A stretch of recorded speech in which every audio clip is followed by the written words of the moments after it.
and welcome to my channel. So today I'm going to be doing a swatch of the Jakar glitter and also the metallic poster paints, and I thought while I was at it I would swatch the DoveCraft glitter glue. I bought these three at the same time. This one I had previously, but he was sitting all by himself, so I thought I'd re-swatch him just for this. All of these items, as I say, bar the blue glitter glue, I bought in a art supply haul. If you've not seen that haul video, then I'll put one of those clicky things up in the top right hand corner and then you can check that out. But basically I'm just going to give these a little swatch. I have no life apparently because I decided I would do a little chart for it, a little swatch chart. So yeah, let's get going. I'll just move all this to one side. And I think we will start with the glitter paints, because I'm right-handed and that way I can move across the page. Now they do say to shake well. I'm keeping them in the box to shake them. So yeah, let's start with this. I've got a little just a cheapy brush. This isn't one of the brushes I bought from the works. This is one of the old ones that you can see it's starting to fray from all its use with acrylic paints in the past. But yeah, let's get cracking with this. So if I move that across a bit and then it won't shadow. So I'll just take some off the lid, I think. Okay, so it is quite thick. It's not it's kind of, it's like a gel or you know, like a glue. It's that kind of consistency. I mean, you can see how it's going on. It's not going on, well, for a start it's not opaque, so if I'm going to use this I would probably put it over the top of some marker or some pencil, but it's quite thick. I'm dabbing it to try and do it so it doesn't streak. Hopefully though, as it's quite thick, it will settle and spread out a bit, but that's the gold. I'll just wash off my brush. Actually, let's get this closed quickly before I forget. I don't want to have more than one open at once. Oh, sorry about the motorbike if you heard that going past. I have mentioned it before, I do live on a busy road. I seem to have a lot of motorbikes go past, or people like to rev their engines, because I seem to always be apologising for that. It's one of those things. I've lived here all my life, or in the city all my life. I live in London, by the way. And you stop hearing noises like that. You don't hear the traffic. It's just, you know, white noise when you've lived here so long. But then I've started making these videos, and obviously I've become quite aware of the noise that apparently I've never noticed before. So that's the orange. Just again, I've got a little pot of water here that I'm just washing my brush out with. Let me get that lid closed. You don't press, it doesn't clip down at the front. You need to get it like, it's like a little concave here in the lid. So you need to make sure it clicks, not just at the front, but at the back as well. Okay, let's do blue. Yeah, they're thick. I get the feeling that if I'm not going to test it, but if I knocked the pot over, some might come out, but it wouldn't be like a mass disaster. It might just be just a little splodge, because I just don't think it's not runny in that sense. It's quite thick. Oh look, I never stay inside the lines with paint. I don't know what it is. I think I just have this huge urge to just, well, do what I'm doing, which is like dab dab dab dab dab.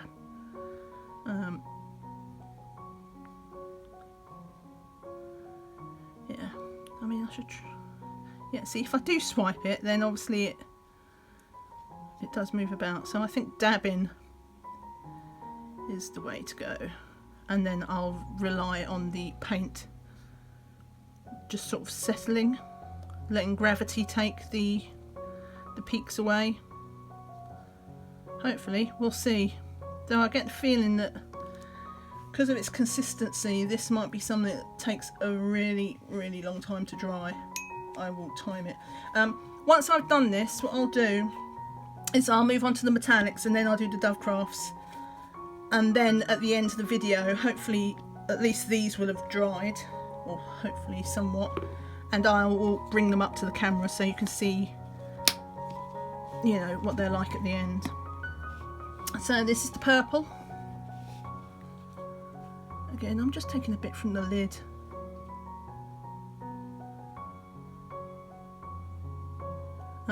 Because I shook it up, there is going to be plenty on the lid, so I'll probably always use the lid as a means to pick up the paint.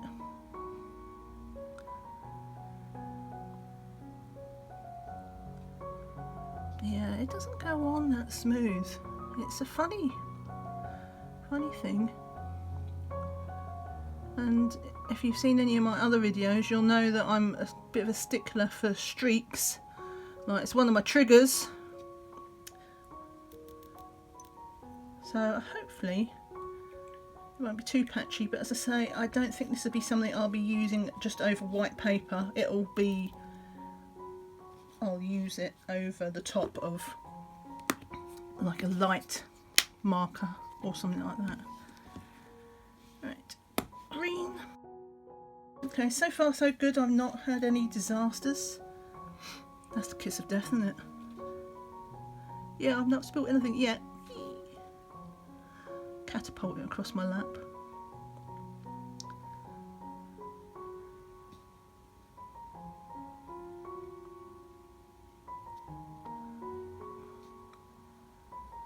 Okay, so I actually put that on quite thick, so here is hoping that gravity does take care of some of these splodges. Sorry, I'm not very good with the chatting, am I? It doesn't bode well if I ever do have a colour and chat. I cannot colour and talk at the same time, it seems. So I guess that would make it a colour or chat rather than colour and chat. But there you go. Right, red. So I did open that one earlier, and clearly I didn't put it back tight because I had a little spillage there. I just tested it to see how hard they would be to open. And, you know, they're actually not that hard to open, which in some ways is good, because obviously I didn't want to open it and literally end up wearing it when I started filming. So I thought I'd just test to see how one opens. They open up easily, but I guess the flip side of that is that maybe they're not the... Let's just say I won't be storing these upside down, because I'm not sure if I would completely trust the seal on it.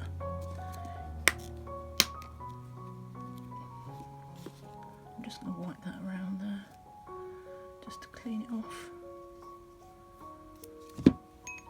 Right, and we'll do this pink, which is a very, very bright magenta.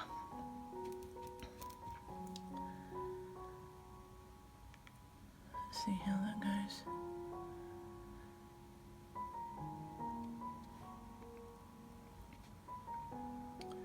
Yeah, I don't. This isn't a paint that can go on very thinly. This does need to go. It feels like.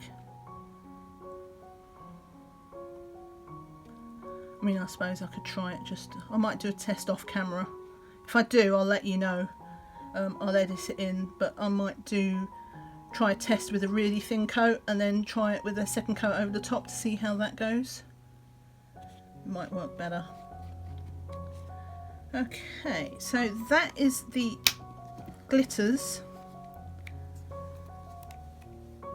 As I say, I will show again at the end, but this is what you get with the glitters as they are. So I don't know if you can tell, and I don't know if they're going to stay that way once they're dry, but they do have that kind of...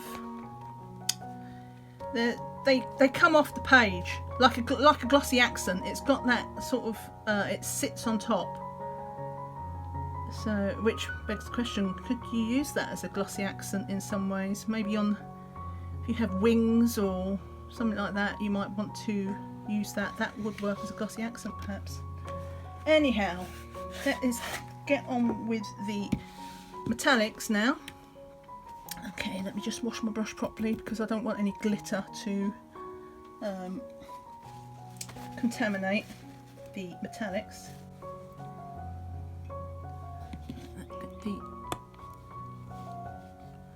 Okay, so is that dried? It looks very solid compared to the other thing.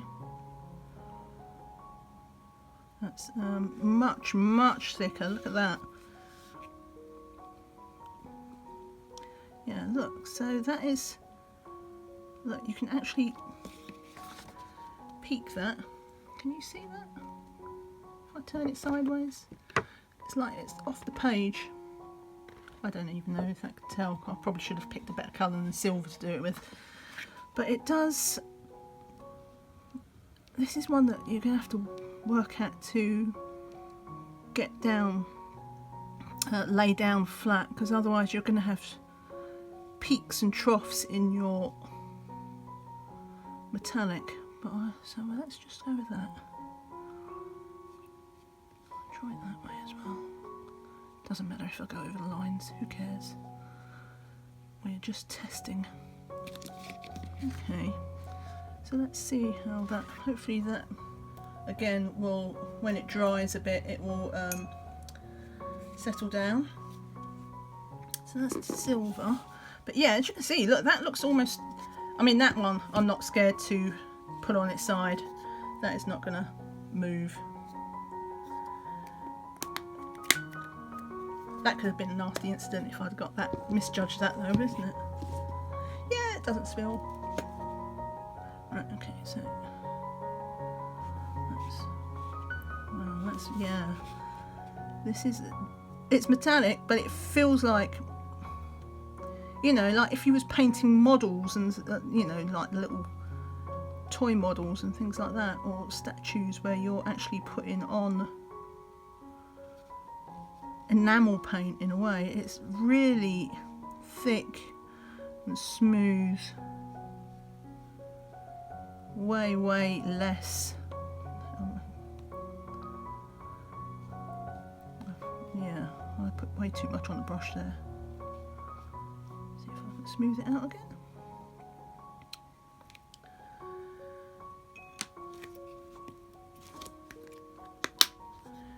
Yeah, got to listen for that click, otherwise it just goes,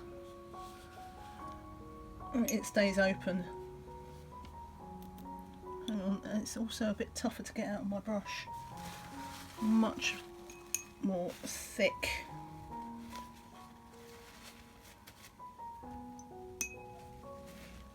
There we go. Right, so this one is, these names are names that I've made up, by the way. You know, they come unnamed, but I can't work that way. I need to, even though it's only me that's going to be looking at the swatch charts, and I can see what it is I'm looking at, I just need that name.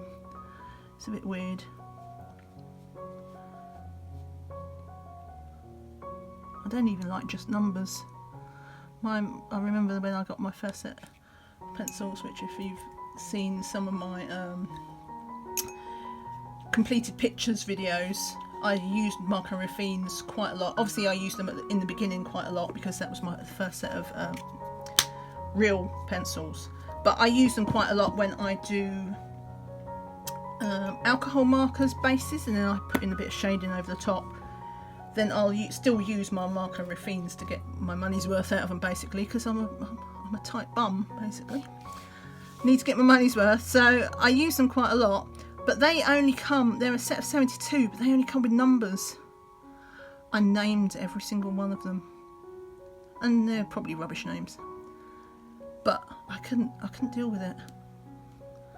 Could not deal. I've got these funny little quirks.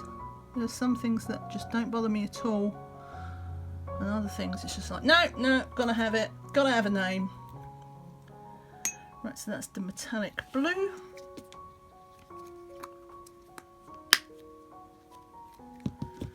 And we've got the sort of metallic peach. Oh. Yeah, these are much harder to get out my brush though. Though I suppose I'm probably rushing it a bit more than I normally would because I'm doing it on video. I'd be a bit more chill about it if it was just me. Right, so let's do the pink.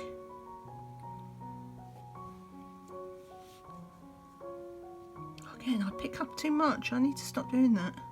Keep treating it like I treated the first set. It doesn't need anywhere near that much paint.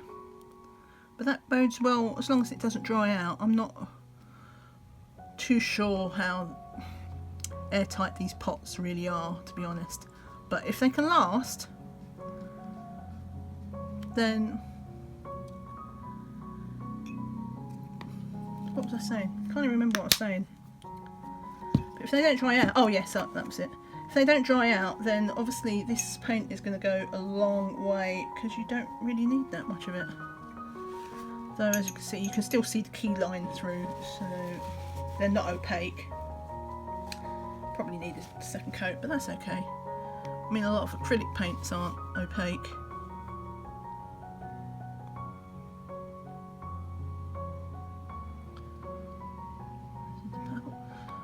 As you can see, I learned my lesson not to pick up too much on the brush. Sorry about the throaty motorbike that went past then, if you heard that. I'm never sure how much the camera is picking up, so you'll probably think, what's she going on about if you didn't hear it.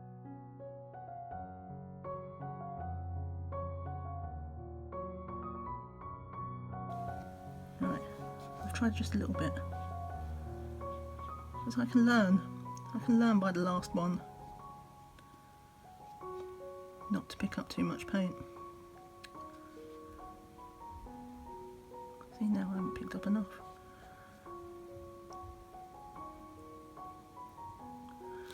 Okay. Let's get that lid closed. Right. Do need to make sure they snap shut. Right, let's just see. Oh yeah, they're nice and metallic-y. I like those. I mean, as I say, they're not opaque, but I'm alright with that. And they do go on quite smoothly.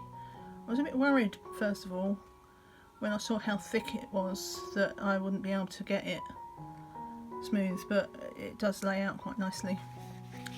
Okay, so I'll put them to one side and we will move to the glitter glues. Now let's start with the Midnight, because that's the one I had previously. Let's hopefully, to be honest, I didn't check to see if the nozzle was clear, because that would require some sort of thinking, and we wouldn't want to be too organised. So I'll just try this with the, I probably won't fill up this entire square. In hindsight, that's quite a big area. Well, we've got stuff coming out, so that's a good sign.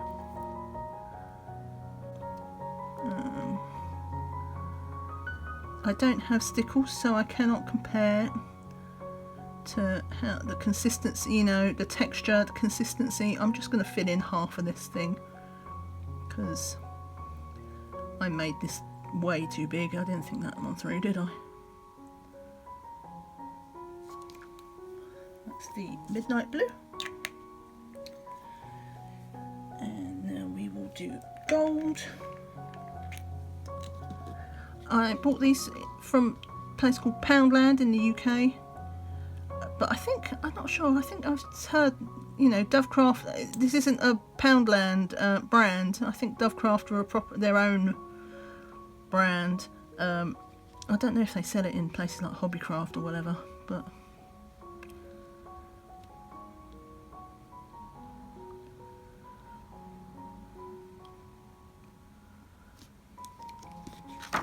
well, I'll probably put that on a bit thick, to be honest. Let's spread that out. I got a bit carried away because I wanted it to be opaque, but I don't actually need it to be opaque. And then, oh, right next to Forest. See if this comes out. Yep.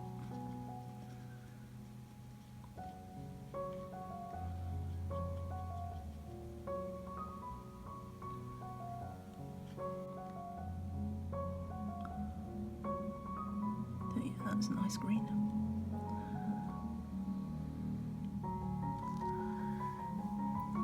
Again, I'll keep try and spread that out just a little bit more. I don't know, anytime I've looked at where people have used stickles, never seems to be much paper shine through it. But I don't know if people put it on thick like I'm doing, or whether there's just a huge amount of glitter per glue that's how it works. And finally we got the amethyst.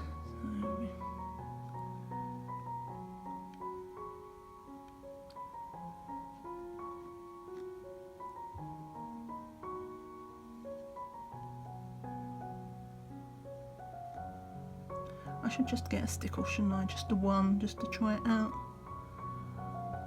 But then there's so many things that I'm scared of such. Because like I know myself too well that if I like something, I'll be just like, right, I've got to get all the stickles. So that's okay. So they're the stickles. Well, no, they're not the stickles. They're the glitter glues from DoveCraft, as it says. My nifty little swatch sheet that I made. Is that showing? It's glittery. I can never tell. I mean, sometimes I look at afterwards, the video afterwards when I'm editing, and I'm like, why are you moving the paper around so much? Oh yeah, I was trying to get it to shimmer. So yeah, that is sort of 3D-ish. In fact, that's not that different to how these have come out, to be honest. The texture, yeah, that's almost like a glitter glue, except obviously this glue is clear and we've got the glitter in it. And well, I think I've put that on way too thick. I don't know if you can see that purple. It's like, well, totally too thick. But yeah, that's the difference. The glue here is obviously clear and it's got the glitters inside, and this one seems to be the opposite. This seems to be the glitters inside are all the same, which is like gold, and it's the glue that's coloured, or in this case paint. So let me just see. Oh yeah, that's still very, very wet. That's going to be a long time to dry. It's not even remotely dry. I tried it at the edge. So yeah, I will time that. It'll be interesting to see. But those are dry. I'm not going to touch those. I know they're still very wet. But anyway, yeah, so that is the Jakar poster paint and also the DoveCraft glitter glues. Okay, so I'm just going to interrupt myself for a moment. This is an edit. It's actually the next day after filming. So I checked these paints about an hour or so after I finished yesterday's filming. They wasn't even close to being dry. I checked last night, so that was 6 or 7 hours later, and they were. So at some point between those times, they did dry. It was quite slow, but I couldn't tell you exactly how slow. Now, the paints here that I initially said might be able to be used for glossy accents, they can't. Now they've dried, they're completely flat, and also they've lost that glossy element to it. So that was literally due to the glue that I think is the base. They call them paints, but I think they are more like the glitter glues, because that's completely, honestly, it's so flat, and also it's warped the paper. I mean, I think you can even see like a bit of a shadow here where it's creased the paper. And this was my 200 GSM paper as well, so quite a almost violent reaction to where it's constricted the paper, probably just because I put too much on. You saw how I loaded it up. I think probably the way to go with this is to put on a thin coat, wait for it to dry, and then put on an extra coat to even it out, because as you can see, it is also a little bit patchy. So that's the glitters. The metallics, so when you tilt it into the light, they're gorgeous. You can not really see much of the key line that they cover, so that from that element they are very nice and shiny and metallic. Though when you look at them face on, obviously some paints are worse than others with how much, I mean, this was a thick bold key line, so it's not that surprised they're not completely opaque. what I did afterwards off camera is just down the left hand side I put a second coat to see if I could get it more opaque. It didn't make a huge, it made a small difference, but not a huge difference. The purple is the best. That was almost opaque from the first coat. The second coat totally fixed it. After that was the silver and the blue, I would say. The key line is quite fine. Then we have the green, the pink and the gold, which, you know, it does cover it up, but you can quite clearly see the key line. And the worst is the platinum, which seems almost sheer. So even though when you look at it that way, there's not much to be seen, but face on, that is quite sheer. I think I'll only ever be using that as a sort of over the top type use to make something, you know, shimmery. But yeah, it was a nice surprise that I initially bought for the glitters, and the metallics I was just like, well, why not, they're there. But these are the ones that actually turned out the nicest. And as you can see as well, what little ridges there were when I was using the paint, that did completely settle when it dried, so there isn't any ridges or anything. It's just lovely shiny metallic. Oh, and I will show the glitter glues. They are as predictable, you know. They're not quite as thick as they was, because obviously the glue has dried now, but it's a nice and hard. So yeah, that's pretty typical of the glitter glue though. So yeah, back to the original video then. Bye. The paints, if you didn't see it from my haul, I got them from an art shop called Cass Art in the UK, who are a bit like Jackson Arts. It's that kind of artist supply store. They do have a website and they do have multiple shops, so if you want to look for a you know, a shop location, you can see it on their website. And then the glitter glues, as I say, I got from the budget store Poundland in the UK, so they are like the equivalent of Dollar Tree or Dollar General, something like that in the US. So I hope that was useful. If you are thinking about buying any of these products, then now you know what they're like. If you enjoyed this video, then give me a thumbs up, it would be appreciated. And yeah, thanks so much for watching. Take care and see you again soon. Bye for now. Bye.